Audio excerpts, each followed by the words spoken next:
오늘의 성경 말씀은 느헤미야서 1장 1절로부터 11절까지의 말씀입니다.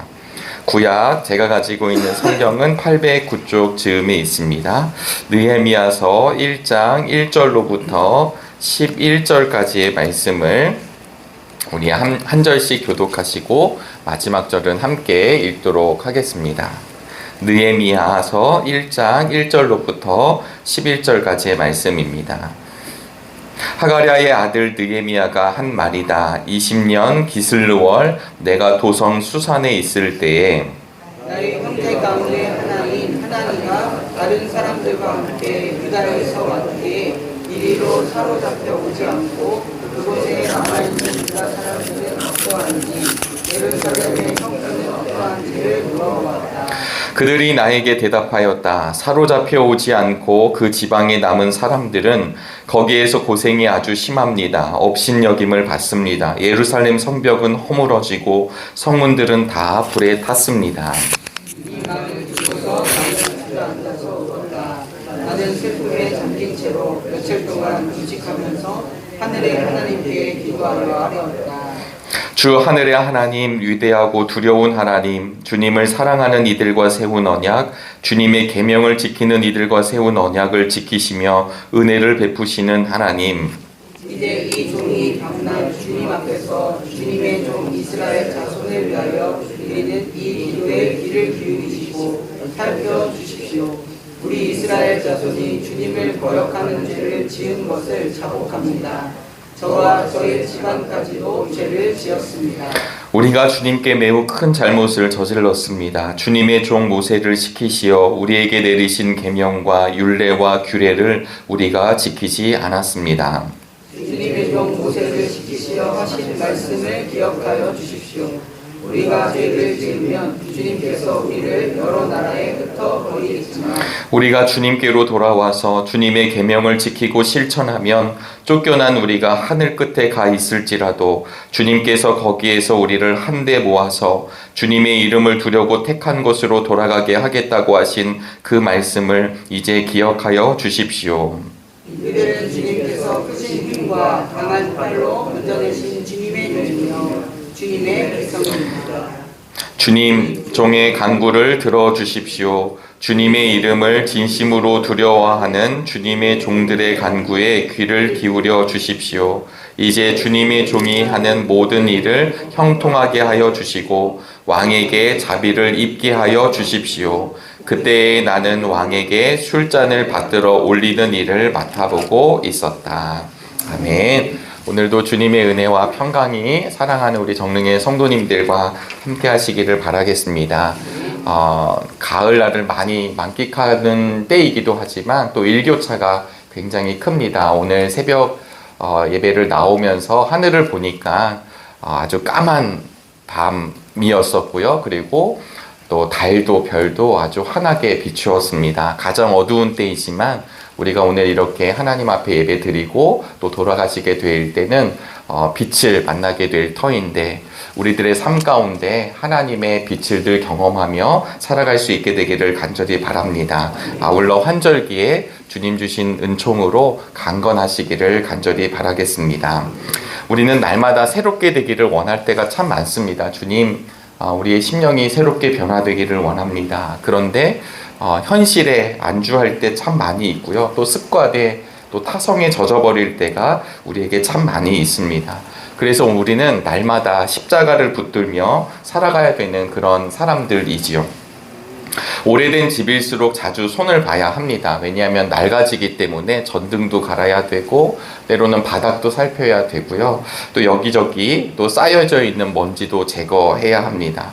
마찬가지로 건물도 오래되면 오래될수록 그것을 확인하고 점검하고 재건해야 되는 것처럼 우리들의 신앙생활 가운데서도 가면 갈수록 더 은혜스럽고 가면 갈수록 주님과 더 가까워지기를 소망하지만 때로는 우리의 신앙의 연조가 높아질수록 때로는 우리가 형식화되어질 때도 있더라는 사실입니다. 그렇기 때문에 우리의 신앙을 새롭게 하기 위해서 더 신앙의 변화를 추구하는 믿음의 시절이 되시기를 간절히 바랍니다. 사실 느헤미야서 오늘 1장을 읽으셨지만 느헤미야는 성벽을 재건하는 사역을 감당합니다. 이 느헤미야서 1장의 말씀을 통해서 우리의 영적인 성벽도 다시 재건하는 은총이 있게 되기를 간절히 바랍니다. 느헤미야는 이스라엘이 망하게 되죠. 남유다가 망하고 바벨론의 포로로 잡혀가게 됩니다. 그리고 나서 이 바벨론은 다시 페르시아에게 멸망을 하게 되는데요. 이스라엘이 3번에 걸쳐서 귀환을 하게 되는데 이 느헤미야가 3번째 귀환자들과 함께 예루살렘으로 돌아가서 성벽을 재건하는 일을 감당하게 됩니다. 오늘 본문의 마지막 절에도 나왔다시피 느헤미야가 했었던 일은 예전 성경에서 술 맡은 관원이었습니다. 왕에게 술잔을 받들어 올리는 일을 했다라고 기록하고 있죠. 여러분, 술 맡은 관원은 아무나 할 수 없는 것입니다. 여기서 술이라는 말은 이제 왕이 항상 그 왕 가장 근접한 거리에서 이 술에 독이 있는지 없는지, 그리고 왕이 식사할 때 함께 있는, 그러니까 그냥 이렇게 적은 사람 아니면 지위가 낮은 사람이 있을 수 있는 것이 아니죠. 그리고 믿을 만한 사람이 그 일을 감당하지 않을까요? 혹여나 이 음식에, 이 술에, 이런 것들에 독이, 항상 독살의 위험이 있었던 왕정의 시대였기 때문에 그렇습니다. 그러니까 느헤미야를 우리가 한번 묵상해 보면 그의 삶의 위치가 너무 고단하고 괴롭고 힘들고 하루하루 살이가 힘들었던 사람은 사실은 아니라 이 왕 근접거리에서 왕의 일을 감당했던 사람이었습니다. 그런데 그의 마음 가운데는 조국에 대한 항상 마음이 있었죠. 그래서 오늘 저희들이 읽은 성경 2절에 보시면 나의 형제 가운데 하나인 하나니가 다른 사람들과 함께 유다에서 왔다 라고 하는 소식을 듣자마자 그에게 조국에 대한 소식을 묻게 됩니다. 근데 물었더니 결과가 참담했습니다. 참담한 이유는 유다 사람들의 형편이 너무 열악했기 때문입니다. 고생도 하고 있었고 업신여김도 받고 있었고, 무엇보다도 큰 문제는 성벽이 허물어지고 성문들이 불에 타고 있는 현실을 듣게 되었던 것입니다. 그는 이 소식을 듣게 되자마자 엎드려서 주저앉아서 울게 됩니다. 예루살렘 성전이 무너졌다는 이야기, 예루살렘 성벽이 무너졌다는 이야기를 듣게 되죠. 성전은 하나님의 임재의 상징인 곳입니다. 그러니까 이 성전이 완전히 무너졌다가 1차 귀환했던 스룹바벨을 통해 다시 성전이 건축이 되었는데, 그 이후에 성벽이 무너지게 되면 여러분 어떤 일이 벌어지게 될까요? 또다시 적들이 성전을 침범할 수 있고 약탈할 수 있고 회파할 수 있고, 무엇보다도 그 성벽 안에 있었던 하나님의 백성들, 이스라엘의 백성들이 계속해서 위기에 있다라는 사실을 이 느헤미야는 알게 되었습니다. 성벽이라고 하는 건 결국은 건물, 어떤 건축물을 올리는 작업 같지만, 성벽은 세상의 위협과 세상과 바로 근접해 있는, 세상과 맞닿아 있는 곳이 성벽입니다. 그곳에 누가 서 있냐면 하나님의 백성이 서 있는 것이죠. 성전이 있고 성벽이 있고 그 사이에 백성들이 살아가고 있습니다. 우리는 1장을 읽었지만 나중에 보시면 이 성벽을 재건할 때 술술 풀리면서 성벽이 재건된 것이 아니라 우리가 잘 아는 산발랏과 도비야, 아스돗 사람들, 그리고 아라비아 사람들이 강력하게 반발하면서 방해가 이루어집니다. 그것을 이겨내고 다시 성벽이 재건되는 것이죠. 예전에 성벽이 무너졌는데 성벽이 재건되었구나가 아니라, 사실은 우리들의 삶 가운데에서도 영적인 성벽이 무너질 수 있습니다. 이 영적인 성벽이 무너지면 우리의 신앙 가운데, 삶 가운데 많은 위험에 노출되게 됩니다. 왜냐하면 세상으로부터, 사단의 권세로부터 공격이 우리에게 오기 때문입니다. 그러나 더 큰 문제는 무엇이냐면 내 성벽이 무너졌다라는 사실조차도 모른 채 그저 살아간다라고 하는 것입니다. 요즘 이 시대를 바라보면 많은 가정들이 무너져 내리고 있습니다. 부모님의 권위, 선생님의 권위, 어른의 권위가 이미 무너져 있습니다. 사회의 정의, 군대의 기강, 여러 가지 것들이 참 무너져 내리는 시대임을 우리는 알고 있습니다. 그러나 더 중요한 사실 중에 하나는 다 무너져 내릴 수 있지만 무엇보다도 우리의 신앙이 무너지지 않게 되기를 간절히 바랍니다. 신앙의 성벽이 무너지면 사실 모든 것이 무너지지 않을까요? 무엇보다도 우리는 이번 주일을 보내고 나면 감사절 특별 새벽 기도회를 기도로 준비하고 있습니다. 그리고 11월 첫째 주일 추수감사 주일을 기도로 준비하는 가운데 있습니다.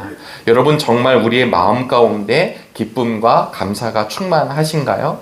아무리 어렵다 할지라도 우리의 마음 가운데 말씀이 충만하면 우리 주님과 함께 동행하는 것으로 만족하면 아무리 어렵다 할지라도 우리는 그럼에도 불구하고 우리 주님께 기쁨과 감사의 고백을 올려드릴 수 있습니다. 그런데 반대로 내 신앙과 내 믿음이 무너져 있으면 사실 내 하나님 앞에 하나님이 많은 걸 주셨다 할지라도 우리의 기쁨과 감사가 고백되지 않는다면 사실 우리가 어떻게 주님 안에서 형통의 삶을 살아갈 수 있을까요?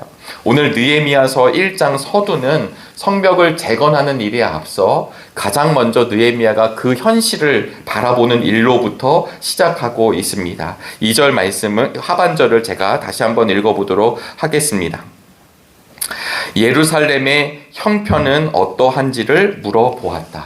오늘 느헤미야는 예루살렘의 형편이 어떠한지를 물어보게 되었습니다. 물어보고 나니까 무너져 내린 것을 알게 되었습니다. 오늘 추수감사 주일 우리가 추수감사절 특세를 앞에 두고 특별 새벽기도회를 앞에 두면서 우리 믿음의 현실을 다시 한번 돌아보는 은총의 시간이 되시기를 바랍니다. 나는 지금 주님과 동행하고 있는가? 내 신앙은 지금 어떠한 상태에 놓여져 있는가? 내 가정, 또 우리의 공동체는 주님과 함께 잘 전진하고 있는가? 정말 정직한 질문이 우리 삶 가운데 던져지게 되기를 간절히 바랍니다. 로마서 7장에 보시면 사도 바울이 오호라 나는 곤고한 사람이로다. 이 사망의 몸에서 누가 나를 건져내랴. 개역개정 성경 우리가 익숙한 말씀입니다. 그가 그렇게 고백할 수 있었던 것은 무엇이냐면 정말 주님 앞에 섰기 때문입니다. 그러나 그 전에는 사도 바울은 이렇게 고백을 했습니다. 나는 율법으로 흠이 없는 사람이요 도덕적으로 사람들에게 약점을 잡힐 만한 부족함이 없는 사람이라고 생각했던 사도 바울은 끝내 나는 공고한 사람이라는 것을 고백하게 됩니다. 오늘 본문도 마찬가지인데요. 4절 이후에 나는 주저앉아서 울었다. 나는 슬픔에 잠긴 채로 며칠 동안 금식하면서 하늘의 하나님께 기도하여 아뢰었다 라고 하면서 기도가 시작이 됩니다.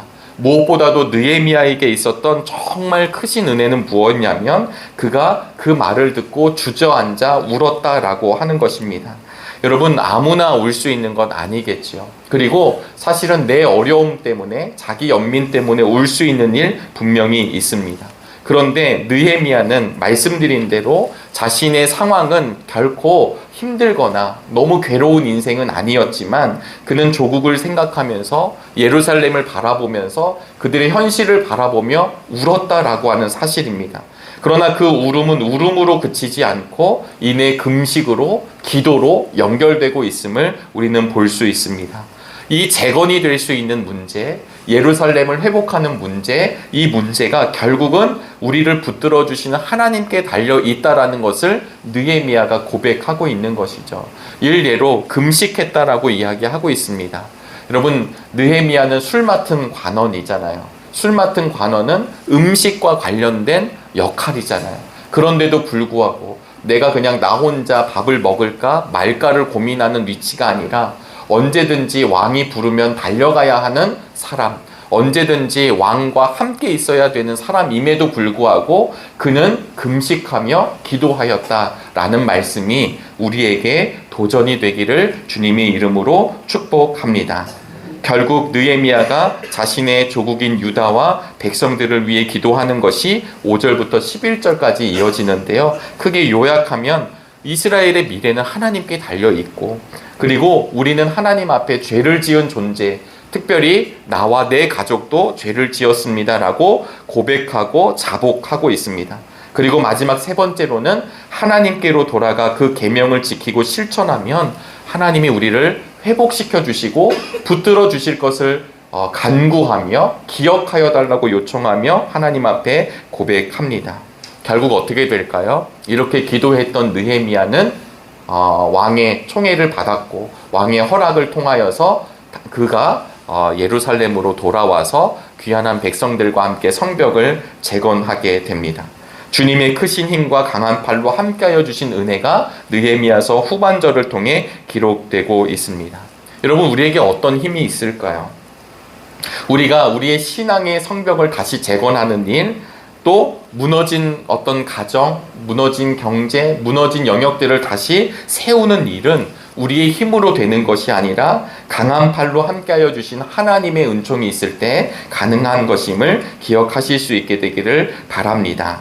이 땅에 거룩한 하나님의 지정하신 예루살렘의 성, 그리고 예루살렘의 사람들이 바로 오늘 이 시대의 우리들임을 기억하고 우리 안 가운데 어려움 가운데 회파되고 무너진 영역들이 분명히 있지만 우리 역시 눈물로 주님 앞에 금식하며 기도하며 나아갈 수 있게 되기를 간절히 바랍니다. 그리하여 기도의 성벽, 또 예배의 성벽, 또 우리를 가로막고 우리를 무너뜨렸던 성벽이 다시 세워지는 은혜가 있게 되기를 바랍니다. 마지막으로 무엇보다도 이렇게 성벽을 재건하는 일이 후에 가능했던 일 중심에는 바로 하나님의 사람 느헤미야가 있었기 때문입니다. 이 느헤미야는 이름의 뜻이 하나님께서 위로하십니다. 하나님께서 위로하시다라는 이름의 뜻입니다. 그의 이름대로 그는 하나님의 위로의 소통, 통로가 되었습니다. 그의 이름대로 그는 자신의 삶에만 머물러 있지 않고 나라와 백성을 생각하며 위로하는 삶을 살아가고 있었습니다. 그랬기 때문에 형편을 물을 수 있었고요. 그랬기 때문에 그는 소식을 듣자 주저앉아 울 수밖에 없었고, 그리고 그는 그것으로 끝나지 않고 금식하며 하나님 아버지께 간구하며 자신의 문제의 고백으로 끝나지 않고 주님의 백성을 기억하여 달라고 요청하였습니다. 오늘 하루 무너진 성벽이 다시 우리 안에서도 이루어지는 복된 날이 되기를 간절히 원합니다. 무엇보다도 우리가 하나님께서 위로하신다라는 느헤미야의 삶처럼 오늘 이 시대의 또 다른 느헤미야로 우리가 살아갈 수 있게 되기를 간절히 바랍니다. 사랑하는 자녀를 위한 느헤미야로, 사랑하는 가정을 위한 느헤미야로, 이 지역과 이웃을 위한 느헤미야로, 나라와 민족, 세계와 열방을 위한 또 하나의 느헤미야가 우리 모두가 될 수 있기를 간절히 바랍니다. 그래서 무너진 것들이 다시 우리의 믿음을 통해, 우리의 삶을 통해 세워지고, 또 그 하나님께 모든 것 간구하며 하나님의 은혜를 기억하며 감사가 충만히 이루어지는 우리 모두가 되기를 축복합니다. 기도하시겠습니다. 하나님, 오늘도 귀한 은혜의 시간을 허락하여 주시니 감사합니다. 하나님께서 위로하신다라고 하는 이름의 뜻을 가진 느헤미야가 사랑하는 나라와 민족과 백성을 바라보며 하나님 눈물로 주님 앞에 나아갔던 것을 기억합니다. 우리에게도 그런 눈물의 기도가 있게 되기를 원하오니 하나님, 우리의 무너진 심령을 붙들어 주시옵시고 하나님 옥토의 심령으로 변화시켜 주시옵소서. 특별히 우리 정릉교회가 그런 사역을 감당합니다. 70주년을 맞이하여 12개의 돌이 하나하나 쌓여질 때마다 하나님 지역과 이웃, 또 이 어려운 시대에 속해져 있는 수많은 사람들이 우리 정릉교회 사역과 정릉교회 성도들을 통하여 다시금 웃게 하시고 주님을 만나는 축복을 누리게 하여 주시옵소서. 하나님, 70주년 사역뿐만 아니라 이 교회를 이끌어 가시는 담임 목사님 더욱더 붙들어 주시옵시고 우리 온 교우들과 함께 하나 된 마음으로 주님의 일을 감당하는 우리 모두가 되도록 인도하여 주시옵소서. 하나님, 70주년을 맞이하여서 우리 김승범 권사님 사진 작가를 초대한 초대전이 이제 내일까지 이어집니다. 하나님, 지역의 이웃들이, 수많은 또 사람들이 이 사진 초대전을 바라보며 우리 정릉교회를 밝게 하실 때 하나님 그들의 마음 문도 열려주셔서 이 교회를 통해 우리 주님 함께 만날 수 있게 하여 주시옵소서. 가을 지역별 신방도 이어지고 있습니다. 신방을 통하여 주님의 말씀을 듣게 하여 주시고 우리의 삶 가운데 다시금 전진하는 은혜 허락하여 주시옵소서. 추수감사주의를 바라보며 기도로 하나님 특별 새벽 기도회와 감사주의를 준비하고 있습니다. 무엇보다도 이웃을 함께 돌아볼 수 있는 넉넉한 마음을 우리 모두에게 허락하여 주시옵소서. 오늘은 금요 기도회가 있는 날입니다. 한 주간 세상살이를 하며 혹여나 상처받고 어려움에 처해져 있고 힘듦이 있었다면 하나님 말씀의 자리, 찬양의 자리, 기도의 자리를 통하여 다시금 회복해 하여 주시옵시고 주님의 손을 붙잡고 일어서는 축복의 자리가 되게 허락하여 주시옵소서. 하나님 여러 가지 수술과 또 어려움 중에서도 다시금 회복 중인 환우들 계십니다. 주님 그들의 마음을 붙잡아 주시옵시고 외롭지 않게 하여 주시며 주님이 친히 붙잡아 주신다는 놀라운 사실을 기억하게 하여 주시옵소서. 오늘도 우리의 기도 제목을 올려드릴 때 하늘의 문을 열어주시고 응답으로 덧입혀 주시옵소서. 오늘 그냥 나오지 아니하고 정성스럽게 예물을 올려드립니다. 주신 분도 주님이시요 가져가신 분도 주님이시니 영원히 주님의 이름을 찬양하기를 소망하며 하나님 기도의 제목을 올려드린 믿음의 성도 붙잡아 주시옵시고 오직 주님의 이름을 찬양하며 살아가는 우리 모두가 되게 축복하여 주시옵소서. 이 모든 말씀 살아계신 예수 그리스도의 이름으로 기도하옵나이다. 아멘. 하늘에 계신 우리 아버지여, 이름이 거룩히 여김을 받으시오며 나라가 임하시오며 뜻이 하늘에서 이루어진 것 같이 땅에서도 이루어지다. 오늘 우리에게 일용할 양식을 주시옵고 우리가 우리에게 죄 지은 자를 사하여 준 것 같이 우리의 죄를 사하여 주시옵고 우리를 시험에 들게 하지 마시옵고 다만 악에서 구하시옵소서. 나라와 권세와 영광이 아버지께 영원히 있사옵나이다. 아멘.